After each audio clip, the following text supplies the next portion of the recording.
Processo de independência do Brasil.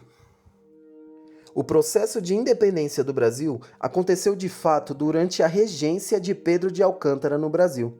As cortes portuguesas, instituição surgida com a Revolução do Porto, tomaram algumas medidas que foram bastante impopulares aqui, como a exigência de transferência das principais instituições criadas durante o período. Joanino para Portugal, o envio de mais tropas para o Rio de Janeiro e a exigência de retorno do príncipe regente para Portugal. Essas medidas, junto com a intransigência dos portugueses, no decorrer das negociações com representantes brasileiros e do tratamento desrespeitoso em relação ao Brasil, fizeram com que a resistência dos brasileiros com os portugueses aumentasse e reforçou a ideia de separação em alguns locais do Brasil, como no Rio de Janeiro. A exigência do retorno de Pedro para Portugal resultou em uma reação instantânea no Brasil.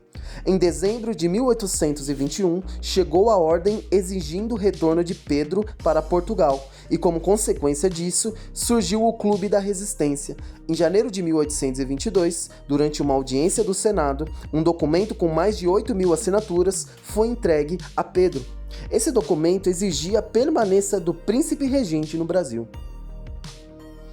Supostamente motivado por isso, Pedro disse palavras que entraram para a história do país, como era para o bem de todos, a felicidade geral da nação. Estou pronto, diga ao povo que eu fico. Os historiadores não sabem ao certo se essas palavras foram mesmo ditas por Pedro. De toda forma, esse acontecimento marcou o dia do fico. Os historiadores afirmam que em janeiro de 1822 ainda havia um desejo em muitos em permanecer o vínculo com Portugal. A sucessão dos acontecimentos nos meses seguintes foram responsáveis por incitar no Brasil a ruptura com Portugal, uma vez que, como mencionado, isso não era certo em janeiro de 1822. Ao longo do processo de independência, duas pessoas tiveram grande influência na tomada de decisões de Pedro: sua esposa, Maria Leopoldina, e José Bonifácio. O rompimento ficou cada vez mais evidente com algumas medidas aprovadas no Brasil. Em maio de 1822, foi decretado o Cúmpra-se, medida que determinava que as leis e as ordens decretas em Portugal só teriam validade no Brasil com o aval do príncipe regente. No mês seguinte, em junho, foi determinada a convocação de eleição para a formação de uma Assembleia Constituinte no Brasil. Essas medidas reforçavam a progressiva separação entre Brasil e Portugal, uma vez que as ordens de Portugal já não teriam validade aqui conforme determinava o Cúmpra-se, e além disso, esboçava-se a elaboração de uma nova Constituição para o país com a convocação de uma Constituinte. A relação das cortes portuguesas com as autoridades brasileiras permaneceu irreconciliável e prejudicial aos interesses dos brasileiros. Então, em 28 de agosto de 1822, ordens de Lisboa chegaram ao Brasil com a mensagem do retorno de Pedro para Portugal deveria ser de imediato.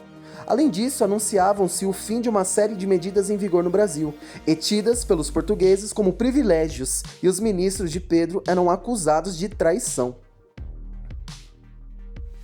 A ordem lida por Maria Leopoldina a convenceu da necessidade do rompimento com Portugal. Em 2 de setembro, organizou uma sessão extraordinária, assinou uma declaração de independência e enviou para Pedro, que estava em viagem a São Paulo. O mensageiro chamado Paulo Begraro alcançou a comitiva de Pedro na altura de São Paulo, quando estavam próximos ao rio Ipiranga. A ocasião, Pedro I estava sofrendo de problemas intestinais, que não se sabe sua origem específica. O príncipe regente leu todas as notícias e ratificou a ordem de independência como um grito às margens do rio Ipiranga, conforme registrado na história oficial.